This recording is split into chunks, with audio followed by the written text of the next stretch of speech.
Hello my beautiful friends, how have you been? Welcome to Learn English Online with Krishna. Learn English Online with Krishna में हमेशा की तरह आपका स्वागत है दोस्तों। एक वर्ड है दोस्तों इंग्लिश में, वो है हैव, HAVE, हैव। अब हैव की बहुत सारी मीनिंग और यूजेस हो सकते हैं। कई बार ये हमको बहुत कंफ्यूज करते हैं कि क्या है हैव। वर्ड हमको कंफ्यूज करता है, इसकी कितनी मीनिंग है, कितने यूजेस हैं। आपने सेंटेंसेस देखे होंगे जैसे I have seen this film या she has a beautiful car, अलग अलग यूज है। He will have done it by tomorrow morning. तो कैसे? तो दोस्तों इसके लिए हमको ये समझना पड़ेगा पहले कि हैव कौन सा पार्ट ऑफ स्पीच है। तो मैं आपको बताता हूँ, हैव एक वर्ब है और ये कैसे कैसे यूज होता है आज की क्लास में सीखते हैं। आज का हमारा टॉपिक ही है correct uses of have. Have के सही बिल्कुल करेक्ट यूजेस क्या क्या है। देखिए, सबसे पहले मैं आपको ये बता दूं कि हैव एक वर्ब है और कोई भी वर्ब स्टेटिव भी होता है और एक्शन भी होता है। यानी कि कुछ ऐसे वर्ब्स होते हैं जो स्टेटिव वर्ब्स होते हैं, यानी अवस्था को बताने वाले वर्ब होते हैं, और कुछ वर्ब्स ऐसे होते हैं जो एक्शन वर्ब्स होते हैं, क्रिया को बताने वाले वर्ब्स होते हैं। कुछ एक वर्ब्स दोनों होते हैं, स्टेटिव भी होते हैं, एक्शन भी होते हैं। ये डिपेंड करेगा कि उस सेंटेंस में कैसे यूज हो रहे हैं, इस बात पर डिपेंड करेगा कि किसी सेंटेंस में कोई वर्ब स्टेटिव है कि एक्शन है। तो हैव के बारे में आपको ये बता दूं कि हैव स्टेटिव वर्ब भी है और एक्शन वर्ब भी है। स्टेटिव वर्ब का मतलब है अवस्था बताने वाला वर्ब। जैसे यहां लिखा है मैंने, हैव जब स्टेटिव वर्ब होता है, when have is a stative verb it shows possession. ये अधिकार को दिखाता है। पोजेशन का मीनिंग है अधिकार, स्वामित्व, मालिकाना हक। आप कहते हैं ना मेरे पास एक कार है, तो आप उस कार के मालिक हैं, तो आप अपना पोजेशन दिखा रहे हैं कि मैं इस कार का मालिक हूं। इसी को पोजेशन कहते हैं। आप जानते हैं इसके बारे में। तो हैव जब स्टेटिव वर्ब होता है तब ये पोजेशन को दिखाता है, इट शोज पोजेशन। जब अवस्था बताने वाले वर्ब के रूप में हैव का इस्तेमाल होगा तब कैसे एग्जाम्पल्स में कैसे यूज करेंगे। जैसे कोई कह रहा है आई हैव अ कार, तो वो पोजेशन को दिखा रहा है कि मैं एक कार का मालिक हूं। आई पजेस अ कार, मेरे पास एक कार है, मैं इस कार का मालिक हूं। आई हैव अ कार, ये प्रेजेंट टेंस में है सेंटेंस। प्रेजेंट टेंस में ही हैव का एक और रूप होता है हैज, तो हम ये भी यूज कर सकते हैं। जैसे he has a big house, उसके पास एक बड़ा सा मकान है, किसी के लिए कहा जा रहा है, तो यहां पर भी पोजेशन को दिखाया जा रहा है। अच्छा, एक चीज आप नोटिस कर रहे हैं कि इन सेंटेंसेज में हैव के अलावा और कोई भी वर्ब नहीं है। तो हैव जब पोजेशन को दिखाएगा, जब स्टेटिव वर्ब होगा और पोजेशन को दिखाएगा, तो सेंटेंस में हैव के अलावा और कोई भी वर्ब नहीं होना चाहिए। ये आपको याद रखना पड़ेगा। याद रहेगा आपको कि हैव जब भी स्टेटिव वर्ब की तरह यूज होता है तो पोजेशन को दिखाता है, और सेंटेंस में हैव के अलावा और कोई भी वर्ब नहीं होगा। आई हैव अ कार में हैव एकमात्र वर्ब है, he has a big house में हैज ही एकमात्र वर्ब है। और जब ये पास्ट टेंस में बदलेगा तो इसका रूप हो जाता है हैड। जैसे she had a lot of money, किसी के लिए कहा जा रहा है कि उसके पास बहुत सारे पैसे थे। इस सेंटेंस में भी हैव का जो रूप है पास्ट का हैड वो लगा है, और आप देखेंगे दूसरा कोई भी वर्ब नहीं है। तो जब ये पोजेशन को दिखाएगा तब ये स्टेटिव वर्ब होता है और ये सेंटेंस में अकेला वर्ब होता है। एक और सेंटेंस है फ्यूचर टेंस में, किसी के लिए कहा जा रहा है he will have a job soon, उसके पास जल्दी ही एक जॉब होगी। तो ये फ्यूचर टेंस में हैव को यूज करेंगे, उसके पहले विल लगा देंगे। तो हैव का मतलब होता है होना, अपने पास होना, मालिक होना, रखना। ये इसका स्टेटिव वर्ब का यूज है। अवस्था आप देख रहे हैं, आई हैव अ कार में अवस्था बताई जा रही है, किसी के पास कार है ऐसी अवस्था बताई जा रही है। कोई काम तो इसमें नहीं हो रहा, कोई ये तो नहीं कह रहा मैं कार चला रहा हूं, I am driving a car, वो ये तो नहीं कहा जा रहा। तो ये सारे जो सेंटेंसेस है ये अवस्था बताने वाले सेंटेंसेस हैं, और इनमें हैव ऐसा वर्ब है जो एक स्टेटिव वर्ब है जो कि पोजेशन को दिखा रहा है।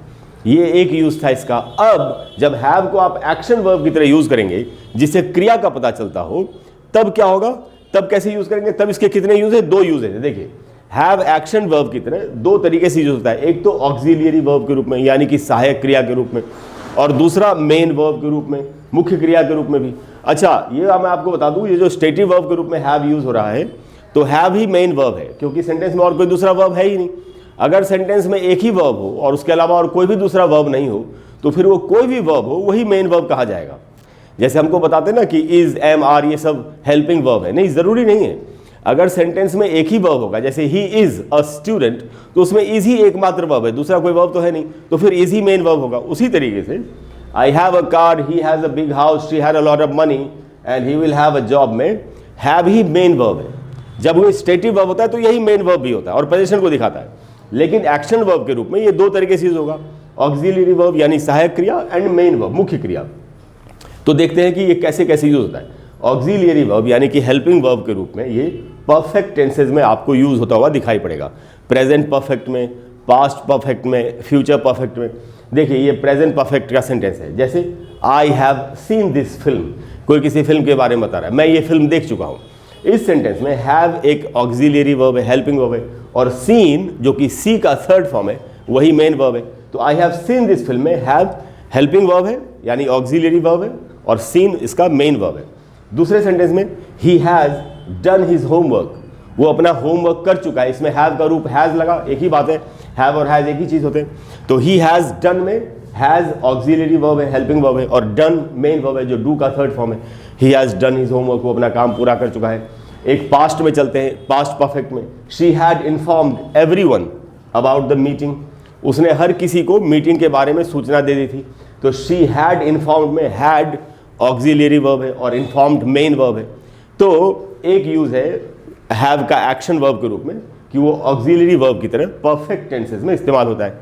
अब हम बात हैं कि अगर हैव को एक्शन वर्ब के रूप में दिखाएंगे और मेन वर्ब के रूप में दिखाएंगे तो कैसे यूज होता है हैव। देखिए, तब मेन वर्ब के रूप में हैव की दो मीनिंग होती है और ये इनफॉर्मल यूज है हैव का, इनफॉर्मल इंग्लिश में, अनौपचारिक इंग्लिश में। तब इसका मीनिंग होता है ईट एंड ड्रिंक, खाना भी और पीना भी, दोनों ही।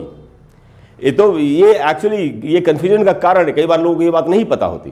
तो हैव का मेन वर्ब के रूप में दो मीनिंग होगी इसकी, एक है ईट और एक है ड्रिंक, खाना और पीना। सेंटेंस में कैसे यूज करेंगे, जैसे कोई बता रहा है आई एम हैविंग फूड, मैं खाना खा रहा हूं। यहां पर हैविंग का मीनिंग वही है जो ईटिंग का होता। तो अगर हम कहते आई एम ईटिंग फूड तो मतलब वही निकलता मैं खाना खा रहा हूं। वैसे ही कहा जा रहा है आई एम हैविंग फूड। तो यहां पर हैव के अलावा और कोई दूसरा वर्ब नहीं है और ये एक्शन को भी दिखा रहा है, मैं खा रहा हूं, एक्शन को दिखा रहा है। यहाँ भी हैव मेन वर्ब है लेकिन यहाँ ये स्टेट को, अवस्था को दिखा रहा है, आई हैव अ कार। इसमें कोई एक्शन नहीं हो रहा है, इसमें एक्शन हो रहा है खाना खाने का, आई एम हैविंग फूड। तो यहाँ पर जैसे ईटिंग यूज होता है वैसे हमने हैविंग को यूज किया। दूसरा सेंटेंस है, कोई बता रहा है आई हैव हैड फूड। ये सेंटेंस आपने अक्सर देखा होगा, कई बार कंफ्यूज हो जाते लोग कि हैव और हैड एक साथ कैसे लगे हुए। एकदम सिंपल है। जैसे आप मान लेते हैं यहाँ पर आप ये लिखते हैं मैं खाना खा चुका हूँ को आई हैव ईटन फूड, तब तो आपको कोई दिक्कत नहीं होती समझने में। आई हैव ईटन फूड, ईट का थर्ड फॉर्म लगता है ईटन।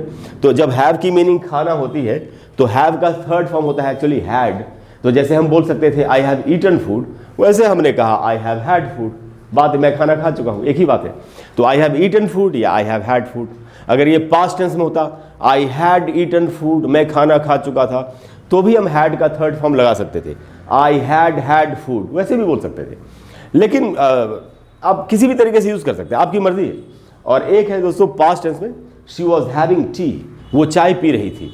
अब ये यहाँ पर हैविंग वैसे ही यूज हुआ है जैसे हम ड्रिंकिंग बोलते, शी वॉज ड्रिंकिंग टी, तो शी वॉज हैविंग टी, बात एक ही है। क्योंकि हैव का मीनिंग इनफॉर्मल इंग्लिश में ईट और ड्रिंक दोनों ही होता है, खाना और पीना दोनों ही होता है। तो दोस्तों इस तरीके से आपको हैव को यूज करना है, यही है। अच्छा, ये जितने एक्टिव वॉइस में ये सेंटेंसेस लिखे गए एक्शन वाले, जैसे I have seen this film, तो इसका पैसिव वॉइस अगर बनता तो उसमें भी हैव का इस्तेमाल होता। जैसा टेंस होगा वैसा उसका रूप इस्तेमाल होगा। तो हम ऐसे बोलेंगे, इसका पैसिव बनाएंगे, this film has been seen by me, तो उससे घबराना नहीं चाहिए कि ये हैज का कौन सा यूज है, वो पैसिव का यूज है। तो पैसिव का स्ट्रक्चर होता है, वो सीखेंगे तो वो भी मालूम पड़ जाएगा। तो दोस्तों इस तरीके से हमको हैव के इस्तेमाल को समझना चाहिए। मुझे पूरी उम्मीद है कि आप बिल्कुल अच्छी तरह से समझ गए कि हैव को कैसे कैसे यूज कर सकते हैं। स्टेटिव वर्ब के रूप में, एक्शन वर्ब के रूप में। स्टेटिव वर्ब के रूप में पोजीशन को दिखाता है, वही मेन वर्ब होता है। एक्शन वर्ब के रूप में ऑक्सिलरी वर्ब भी होता है और मेन वर्ब भी होता है। ऑक्सिलरी वर्ब यानी हेल्पिंग वर्ब के रूप में परफेक्ट टेंसेस यूज करेंगे, किसी भी टेंस में यूज कर सकते हैं, present perfect, past perfect, future perfect. और मेन वर्ब के रूप में इसकी इनफॉर्मल इंग्लिश के रूप में मीनिंग होती है ईट एंड ड्रिंक, खाना और पीना। जैसे जैसे आप ईट और ड्रिंक को यूज कर सकते हैं वैसे वैसे आप हैव को यूज कर सकते हैं। लेकिन मैं आपको एक आखिरी बात ये बता दूं, कई बार लोग कहते हैं कि मेरे पास एक मकान है, घर है, तो लोग बोलते हैं I am having a house, I am having a house in Mumbai. ये एकदम गलत है बोलना, क्योंकि मेरे पास एक मकान है, ये एक अवस्था है, क्रिया तो है नहीं। इस सेंटेंस में कोई काम तो नहीं हो रहा, कोई ये तो नहीं कह रहा मैं मकान बना रहा हूँ।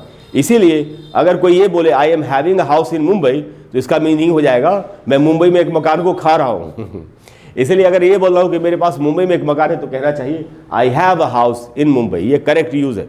करेक्ट इंग्लिश सीखना बहुत ज़रूरी है दोस्तों। करेक्ट इंग्लिश बोल करके ही हम किसी भी इंटरव्यू को पास कर सकते हैं और या किसी रिटन एग्जाम को पास कर सकते हैं। गलत इंग्लिश बोलने का कोई फ़ायदा नहीं है। मुझे पूरी उम्मीद है कि आज की क्लास के बाद आप हैव के यूजेस को अच्छी तरह से समझ गए और आप आगे से इसको अच्छे से यूज़ करेंगे, अच्छी इंग्लिश बोलेंगे। अगर आपको क्लास अच्छी लगी हो, आप चाहते हैं मैं आगे भी इस तरह की बातें आपको बताता रहूँ, आपके कॉन्सेप्ट्स को क्लियर करता रहूँ, तो प्लीज़ वीडियो को लाइक करें और शेयर करें और चैनल को सब्सक्राइब करें। अपने फ्रेंड्स के साथ ज़रूर शेयर करें, जिससे कि सभी लोग इन बातों को सीख सके और अच्छी इंग्लिश बोल सके या लिख सके। अगली क्लास में मैं आपको फिर से कोई बहुत ही कमाल की बात बताने की कोशिश करूँगा। नहीं तो अगर आप चाहते हैं कि कोई ऐसा कॉन्सेप्ट है जो आप चाहते हैं कि मैं क्लियर कर दूँ, तो आप नीचे कमेंट बॉक्स में लिखिए। मैं कोशिश करूँगा कि जल्दी से जल्दी उस पर भी आपको एक वीडियो बना करके दे ही दूँ। Thank you very much for all your love, for all your support. I will see you in the next class. Bye bye.